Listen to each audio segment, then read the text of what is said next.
Bismillahirrahmanirrahim. Assalamualaikum warahmatullahi wabarakatuh.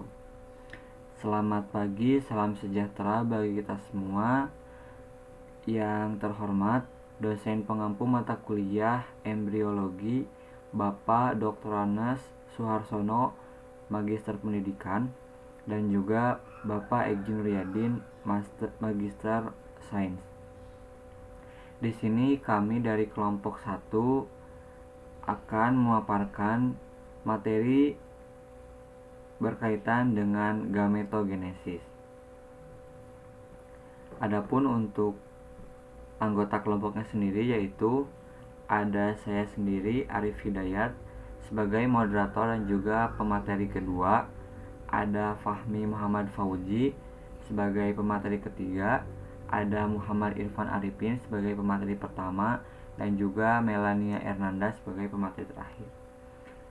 Langsung saja untuk pemateri yang pertama akan dipaparkan oleh saudara Muhammad Irfan Arifin, disilahkan.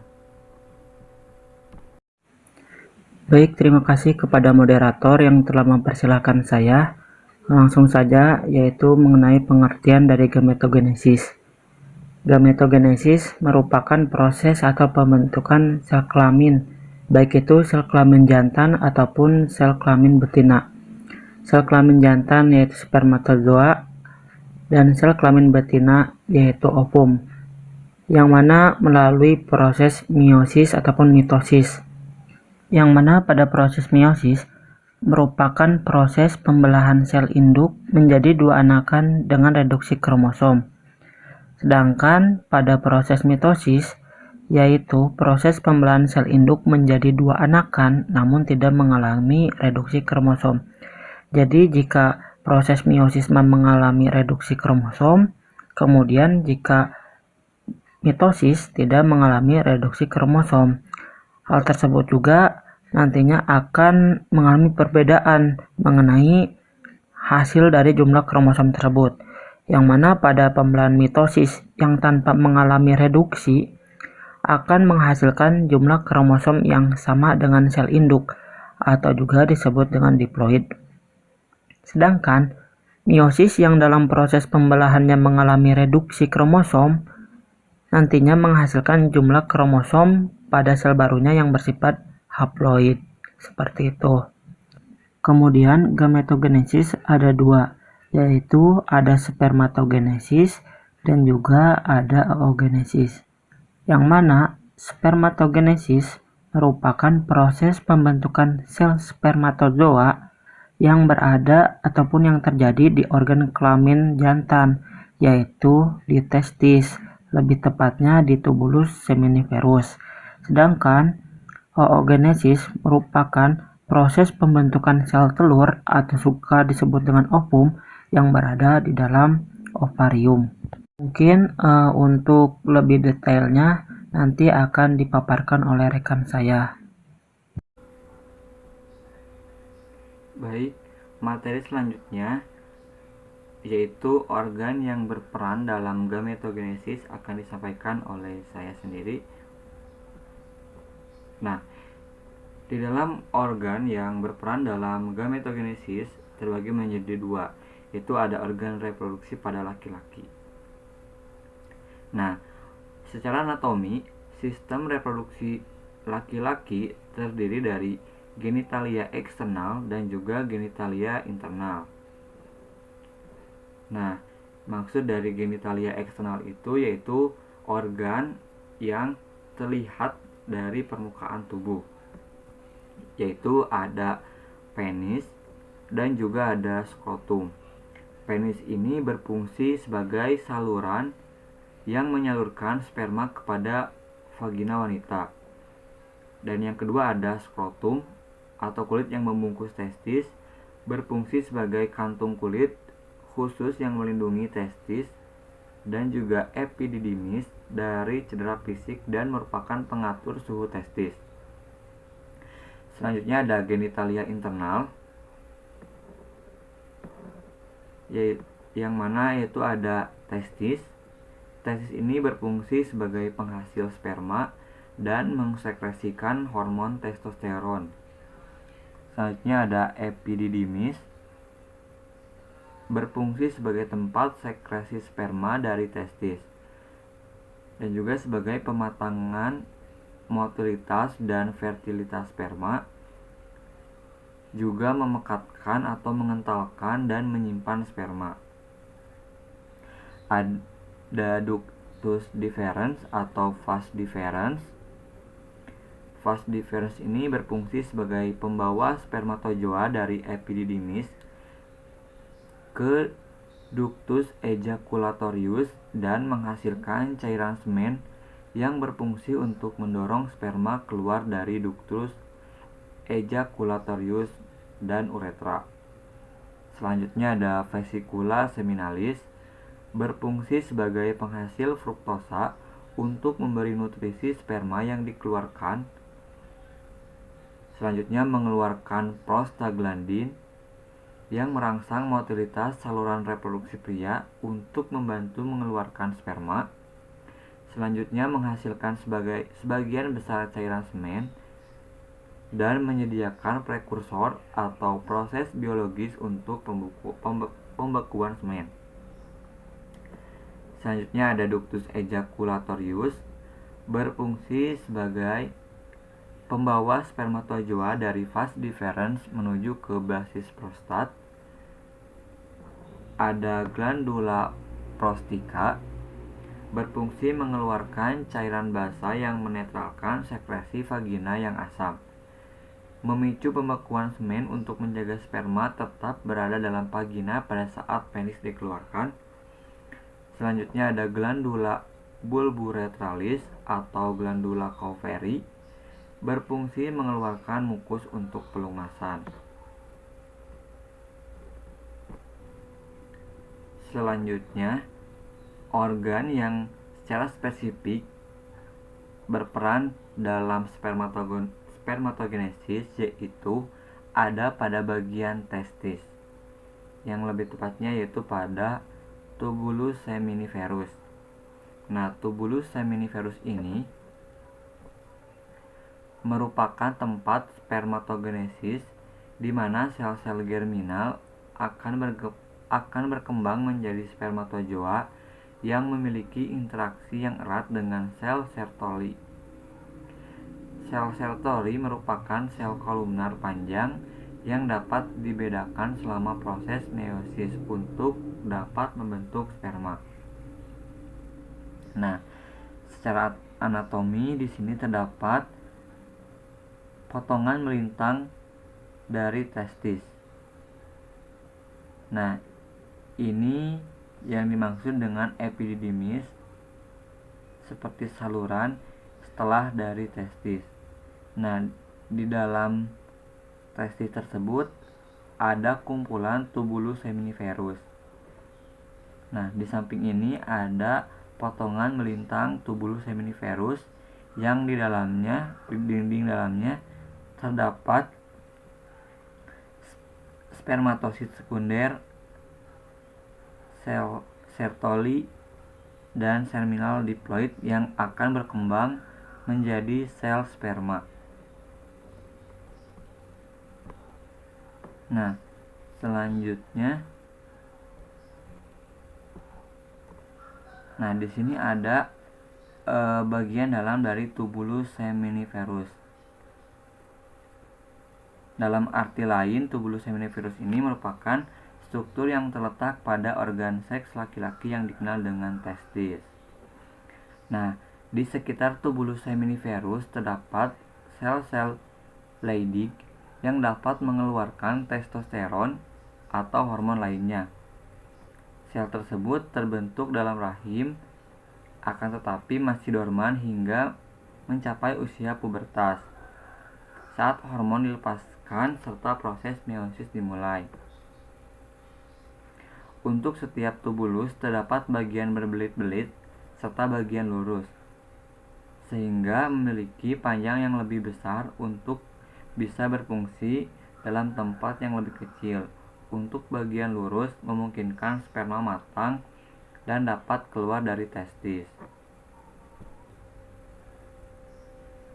Di dalam tubulus seminiferus terdapat jaringan epitel yang tersusun atas sel Sertoli yang berfungsi untuk membungkus serta mendukung sel germinal yang telah mengalami diferensiasi serta mengalami perkembangan progresif menjadi spermatozoa yang dewasa.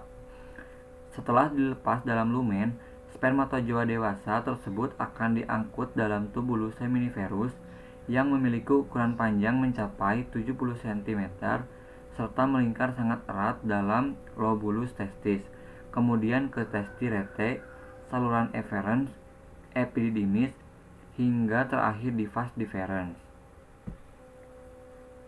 Tubulus seminiferus tersebut disusun sedemikian rupa untuk mencegah molekul besar dapat masuk, sedangkan untuk sel Sertoli yang melapisi tubulus seminiferus memiliki peran sebagai penghalang karena saling terhubung satu sama lain.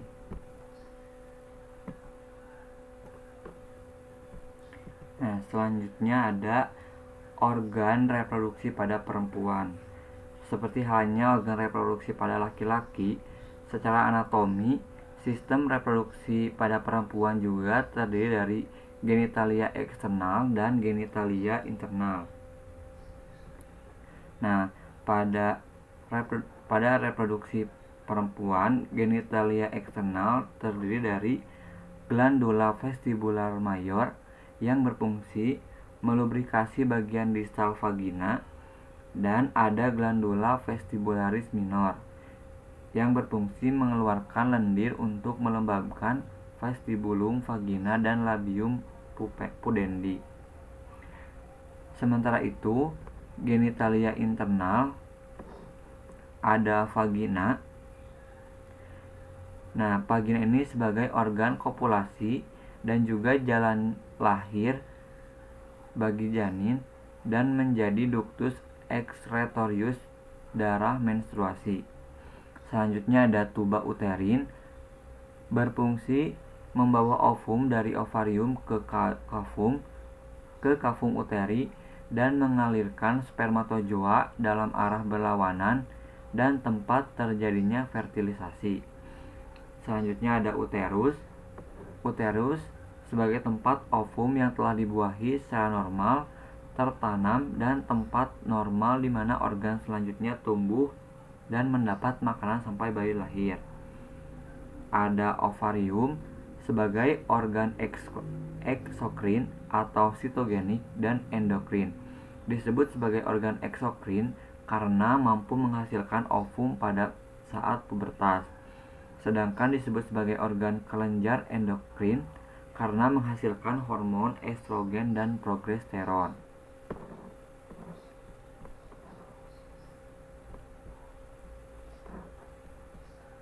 Atau indung telur. Ovarium ini merupakan salah satu organ reproduksi pada wanita yang memiliki fungsi memproduksi sel telur serta hormon. Manusia ini mempunyai sepasang atau dua buah ovarium. Letak ovarium ialah berada di sebelah kanan serta kiri pinggul. Bentuk ovarium oval dengan ukuran panjang sekitar 4 cm, lebar 3 cm, serta berdiameter sekitar 2 cm. Warna ovarium ini umumnya abu kemerahan dengan struktur permukaan yang tidak rata. Nah, pada struktur permukaan, secara struktur anatomi, bagian-bagian ovum terdiri dari 3 lapisan utama.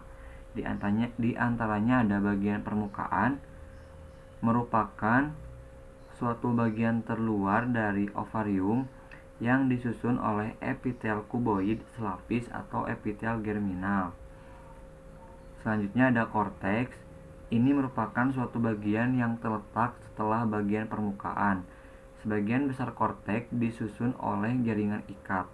Korteks ini merupakan suatu tempat ditemukan sel folikel serta oosit. Selanjutnya ada medula. Ini merupakan suatu bagian terdalam dari ovarium yang disusun oleh jaringan neurovaskular. Secara spesifik, bagian-bagian organ reproduksi pada laki-laki dan juga perempuan akan dibahas lebih mendalam di mata kuliah anatomi fisiologi tubuh manusia. Nah, barangkali untuk materi organ yang berperan dalam gametogenesis telah disampaikan. Materi selanjutnya akan disampaikan oleh rekan saya yang lain. Terima kasih. Bismillahirrahmanirrahim. Assalamualaikum warahmatullahi wabarakatuh. Pertama-tama saya ucapkan terima kasih kepada moderator yang sudah mempersilakan saya. Di sini saya akan membawakan materi mengenai spermatogenesis. Untuk mempersingkat waktu, langsung saja saya ke materi. Spermatogenesis adalah proses pembentukan sel spermatozoa yang terjadi di organ kelamin jantan, yaitu testis, tepatnya di tubulus seminiferus. Sel spermatozoa disingkat sperma yang bersifat haploid dibentuk di dalam testis melewati sebuah proses kompleks. Spermatogenesis mencakup pematangan sel epitel germinal dengan melalui proses pembelahan dan diferensiasi sel. Pematangan sel terjadi di tubulus seminiferus yang kemudian disimpan dalam epididymis. Tubulus seminiferus terdiri dari sejumlah besar sel germinal yang disebut spermatogonia. Spermatogonia terletak di 2-3 lapis luar sel epitel tubulus seminiferus. Sel spermatogenia berdiferensiasi melalui tahap-tahap perkembangan tertentu untuk membentuk sperma. Selanjutnya ada hormon-hormon yang digunakan dalam proses spermatogenesis, yakni ada hormon follicle stimulating hormone atau FSH dan lutein hormone atau LH. Kedua hormon ini dihasilkan dari kelenjar hipofisis, di mana hormon RH merangsang sel Leydig untuk menghasilkan hormon testosteron pada masa pubertas. Androgen testosteron memacu tumbuhnya sifat kelamin sekunder. Selanjutnya ada hormon FSH merangsang sel Sertoli untuk menghasilkan ABP, androgen binding protein, yang akan memacu spermatogenium untuk memulai proses spermatogenesis. Selanjutnya ada hormon pertumbuhan yang secara khusus meningkatkan pembelahan awal pada spermatogenesis. Adapun proses atau tahapan-tahapan spermatogenesis ada tiga, yakni ada spermatositogenesis, merupakan spermatogonia yang mengalami mitosis berkali-kali yang akan menjadi spermatosit primer. Spermatogonia merupakan struktur primitif dan dapat melakukan reproduksi dengan cara mitosis. Spermatogonia ini mendapat nutrisi dari sel-sel Sertoli dan berkembang menjadi spermatosit primer. Spermatogonia yang bersifat diploid 2N atau mengandung 23 kromosom berpasangan berkumpul di tepi membran epitel germinal yang disebut spermatogonia tipe A. Spermatogonia tipe A membelah secara mitosis menjadi spermatogonia tipe B. Kemudian setelah beberapa kali membelah, sel-sel ini akhirnya menjadi spermatosit primer yang masih bersifat diploid. Spermatosit primer mengandung kromosom diploid pada inti selnya dan mengalami meiosis. Satu spermatosit akan menghasilkan 2 sel anak, yaitu spermatosit sekunder. Yang selanjutnya ada tahapan meiosis. Spermatosit primer menjauh dari lamina basalis. Sitoplasma semakin banyak dan segera mengalami meiosis 1, menghasilkan spermatosit sekunder yang N kromosomnya haploid. Spermatosit sekunder kemudian membelah lagi secara meiosis 2, membentuk 4 buah spermatid yang haploid juga. Sitokinesis pada meiosis 1 dan 2 ternyata tidak membagi sel benih yang lengkap terpisah, tapi masih berhubungan lewat satu jembatan atau intercellular bridge dibandingkan dengan spermatosit 1. Spermatosit spermatosit 2 memiliki inti yang gelap. Dan yang terakhir, tahap ketiga itu ada tahap spermatogenesis.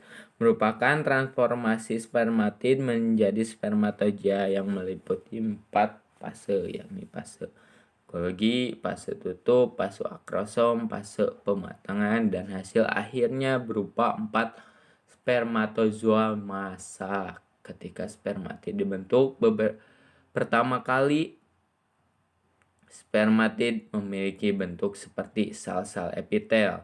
Namun setelah spermatid mulai memanjang menjadi sperma, akan terlihat bentuk yang terdiri dari kepala dan ekor. Mungkin berikut gambar dari tahapan-tahapan spermatogenesis, dimulai dari spermatogonium, spermatosit primer, spermatosit sekunder, spermatid, dan akhirnya terbentuk sperma yang matang. Mungkin sekian yang bisa saya sampaikan. Mohon maaf apabila banyak kekurangan, namun mudah-mudahan materi ini bisa bermanfaat, khususnya untuk saya, umumnya untuk bagi siapapun yang mendengarkan. Akhir kata, wabillahi taufiq wal hidayah. Wassalamualaikum warahmatullahi wabarakatuh. Assalamualaikum warahmatullahi wabarakatuh. Saya Melania Ernanda akan menjelaskan materi tentang oogenesis. Organ reproduksi wanita. Bisa kita lihat tampilan gambar di PPT berikut ini. Ovarium atau indung telur adalah salah satu organ reproduksi pada wanita yang berfungsi untuk memproduksi sel telur dan hormon. Wanita memiliki 2 buah ovarium di kiri dan kanan. Pada setiap ovarium akan terjadi perkembangan sel telur. Pada proses ini, sel telur akan disertai dengan sekelompok sel yang disebut sel folikel. Sel yang berisi cairan tempat tumbuhnya sel telur. Perkembangan dari sel folikel ini akan dirangsang oleh hormon follicle stimulating hormone. Ovarium berfungsi untuk menghasilkan sel ovum dan hormon wanita. Selanjutnya, struktur ovum. Yang pertama, membran vitelin. Membran vitelin yaitu lapisan transparan di bagian dalam ovum. Yang kedua, zona pellucida, yaitu lapisan pelindung ovum yang tebal dan terletak di bagian tengah.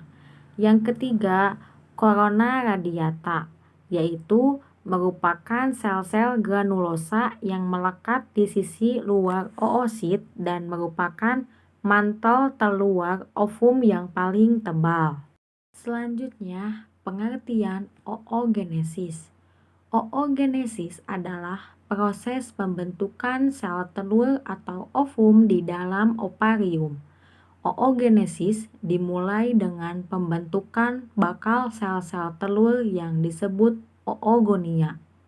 Tidak seperti spermatogenesis yang dapat menghasilkan jutaan sperma dalam waktu bersamaan, oogenesis hanya mampu menghasilkan satu ovum matang sekali waktu. Pembentukan sel telur pada manusia dimulai sejak di dalam kandungan, yaitu di dalam ovari fetus perempuan.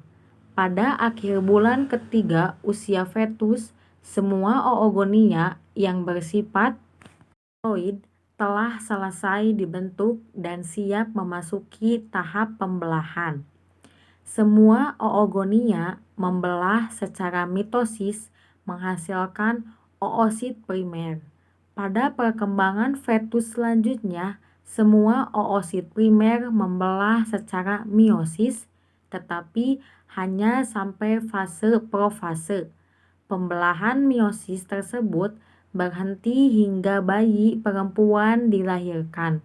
Ovariumnya mampu menghasilkan sekitar 2 juta oosit primer mengalami kematian setiap hari sampai masa pubertas. Sel telur tersebut akan mengalami penurunan jumlah hingga sekitar 300.000 sel telur yang disimpan hingga masa pubertas akan tiba. Usai masa pubertas, seorang wanita akan memasuki masa aktif reproduksi di mana oogenesis kembali terjadi pada waktu 1 bulan sekali yang diatur dalam siklus menstruasi. Memasuki masa pubertas, oosit melanjutkan pembelahan meiosis 1. Hasil pembelahan tersebut berupa 2 sel haploid, 1 sel yang besar disebut oosit sekunder dan 1 sel berukuran lebih kecil disebut badan kutub primer. Pada tahap selanjutnya, oosit sekunder dan badan kutub primer akan mengalami pembelahan meiosis 2. Pada saat itu, oosit sekunder akan membelah menjadi 2 sel, yaitu sel berukuran normal disebut ootid dan satu lagi berukuran lebih kecil disebut badan polar. Badan kutub tersebut bergabung dengan 2 badan kutub sekunder lainnya yang berasal dari pembelahan badan kutub primer, sehingga diperoleh 3 badan kutub sekunder. Ootid mengalami perkembangan lebih lanjut menjadi ovum matang, sedangkan ketiga badan kutub mengalami degenerasi atau hancur. Dengan demikian dapat disimpulkan bahwa pada oogenesis hanya menghasilkan 1 ovum. Tujuan oogenesis. Tujuan utama dari oogenesis adalah membentuk ovum dalam proses pembuahan atau reproduksi. Proses yang berlangsung di organ reproduksi wanita yaitu ovarium dengan fungsi utama menghasilkan sel telur atau ovum, dan pada prosesnya menghasilkan 1 ovum fungsional. Proses terjadinya oogenesis. Yang pertama, oogonium. Oogonium merupakan sel induk dari sel telur yang terdapat di dalam sel folikel yang ada dalam ovarium. Oogonium mengalami pembelahan mitosis yang berubah menjadi oosit primer yang mempunyai 46 kromosom. Oosit primer akan melakukan meiosis yang menghasilkan 2 sel anak yang memiliki ukuran tidak sama. Sel anak yang lebih besar merupakan oosit sekunder yang bersifat haploid. Oosit sekunder memiliki ukuran yang lebih besar dari ukuran oosit primer, karena oosit sekunder memiliki banyak sitoplasma. Sel anak yang lebih kecil sering disebut badan polar pertama yang kemudian membelah diri lagi. Oosit sekunder akan meninggalkan tuba ovarium menuju tuba falopi. Jika oosit sekunder dibuahi oleh sel sperma, maka akan terjadi pembelahan meiosis yang kedua. Demikian juga dengan badan polar pertama membelah 2 badan polar kedua yang nantinya akan mengalami degenerasi. Namun, jika tidak terjadinya fertilisasi, maka menstruasi akan cepat terjadi dengan siklus oogenesis yang diulang kembali. Pada saat pembelahan meiosis kedua, oosit sekunder akan berubah bersifat haploid yang memiliki kromosom 23 yang disebut dengan ootid. Pada saat ovum dan inti nukleus sudah siap melebur menjadi 1, maka saat itu juga akan mencapai perkembangan final menjadi sel telur yang matang. Peristiwa pengeluaran sel telur dikenal dengan ovulasi. Setiap ovulasi hanya memiliki 1 sel telur yang matang sehingga dapat hidup 24 jam. Apabila sel telur yang matang tersebut tidak dibuahi, maka sel telur tersebut akan mati dan luruh bersama dinding rahim pada awal siklus menstruasi.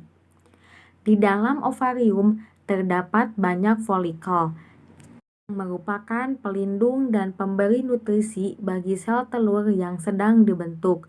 Pada proses ovulasi, folikel akan mengeluarkan sel telur. Folikel yang telah mengeluarkan sel telurnya disebut corpus luteum. Corpus luteum menyekresikan hormon estrogen dan progesteron. Selanjutnya, ciri-ciri oogenesis terjadi pada wanita, terjadi di ovarium, menghasilkan satu sel fungsional ukuran sel lebih besar dari sperma. Ketika seorang wanita memasuki pubertas, sel telur memotong meiosis 1 untuk menghasilkan sel telur sekunder dan tubuh kutu bekecil. Sel telur dikeluarkan dari ovarium setiap 28 hari. Sebuah folikel berkembang dari setiap sel telur primer di ovarium dan meiosis 1 terjadi secara asimetris. Pembagian meiosis 2 menciptakan sel telur dan badan kutub kecil lainnya. Faktor-faktor yang mempengaruhi oogenesis. 1. Hormon FSH, Follicle Stimulating Hormone, mempunyai fungsi sebagai perangsang pertumbuhan sel-sel folikel. Kedua, hormon LH atau luteinizing hormone, mempunyai fungsi sebagai perangsang dari proses ovulasi, yakni suatu proses pengeluaran dari sel telur. Ketiga, hormon estrogen, yang fungsinya itu untuk menimbulkan karakter kelamin sekunder. Yang keempat, hormon progesteron yang memiliki fungsi untuk dapat menebalkan berupa dinding endometrium. Selanjutnya, siklus menstruasi. Yang pertama ada fase menstruasi. Fase menstruasi adalah tahap pertama dari siklus haid setiap bulannya. Fase ini dimulai ketika sel telur yang dikeluarkan ovarium dari siklus sebelumnya tidak dibuahi.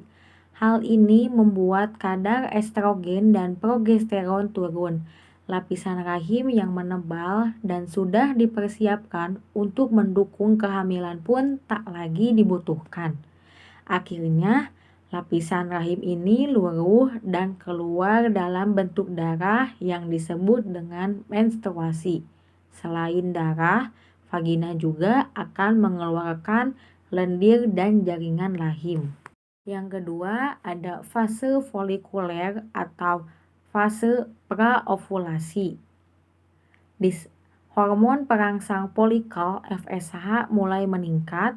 Kondisi ini dimulai ketika hipotalamus mengirimkan sinyal ke kelenjar pituitari dan melepas zat kimia yang disebut dengan hormon pelepas gonadotrofin. Hormon ini mendorong kelenjar hipofisis untuk menghasilkan peningkatan kadar hormon lutein dan FSH. FSH bertugas merangsang indung telur menghasilkan 5-20 kantong kecil yang disebut folikel. Setiap folikel mengandung sel telur yang belum matang. Dalam prosesnya, hanya sel telur yang paling sehatlah yang akhirnya akan matang. Sementara sisa folikel yang lainnya akan diserap kembali ke dalam tubuh. Folikel yang matang akan memicu lonjakan estrogen untuk menebalkan lapisan rahim. Lapisan rahim menebal dikondisikan untuk menciptakan lingkungan kaya nutrisi bagi embrio atau bakal janin untuk tumbuh. Fase ini berlangsung sekitar 11-27 hari, tergantung pada siklus bulanan. Namun, umumnya wanita mengalami fase folikuler selama 16 hari. Yang ketiga ada fase ovulasi. Fase ovulasi meningkatkan kadar estrogen selama fase folikel atau praovulasi memicu kelenjar pituitari untuk melepaskan hormon luteinizing atau LH.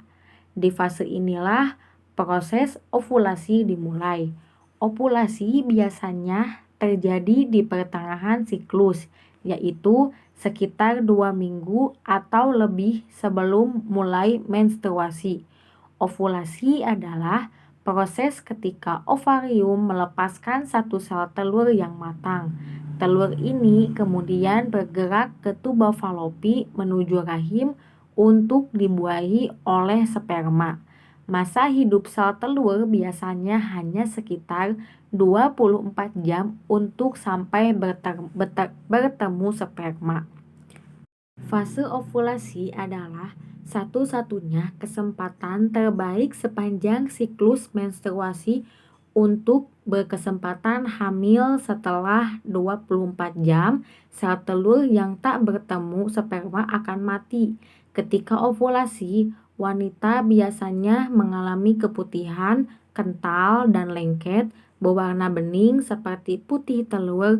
Suhu basal tubuh juga akan meningkat. Suhu basal tubuh adalah suhu terendah yang dicapai selama istirahat atau dalam keadaan tidur. Suhu normal tubuh berada pada kisaran 35,5 sampai 36 derajat Celcius. Namun, saat ovulasi, suhu akan naik menjadi 37 sampai 38 derajat Celcius.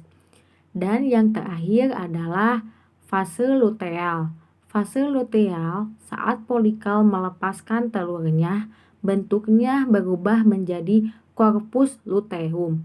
Corpus luteum melepaskan hormon progesteron dan estrogen.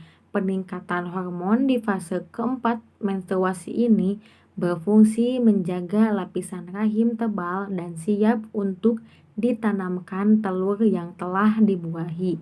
Jika positif hamil, tubuh akan menghasilkan humatochorionic gonadotrofin atau HCG. Hormon ini membantu menjaga corpus luteum dan menjaga agar lapisan rahim tetap tebal seterusnya. Namun, jika tidak hamil, corpus luteum akan menyusut dan diserap oleh lapisan rahim. Kemudian, kadar estrogen dan progesteron akan perlahan menurun membuat lapisan rahim akhirnya terlepas dan meluruh. Selanjutnya yaitu perbedaan spermatogenesis dan oogenesis. Nah, di sini terdapat beberapa aspek mengenai perbedaan tersebut. Yang pertama yaitu ada aspek dari jenis kelamin, kemudian tujuan, tempat, hasil, pembelahan, proses pembentukan, ukuran sel, dan hormon. Yang pertama yaitu aspek jenis kelamin. Pada spermatogenesis yaitu jantan, dan pada oogenesis yaitu betina. Kedua yaitu aspek tujuan.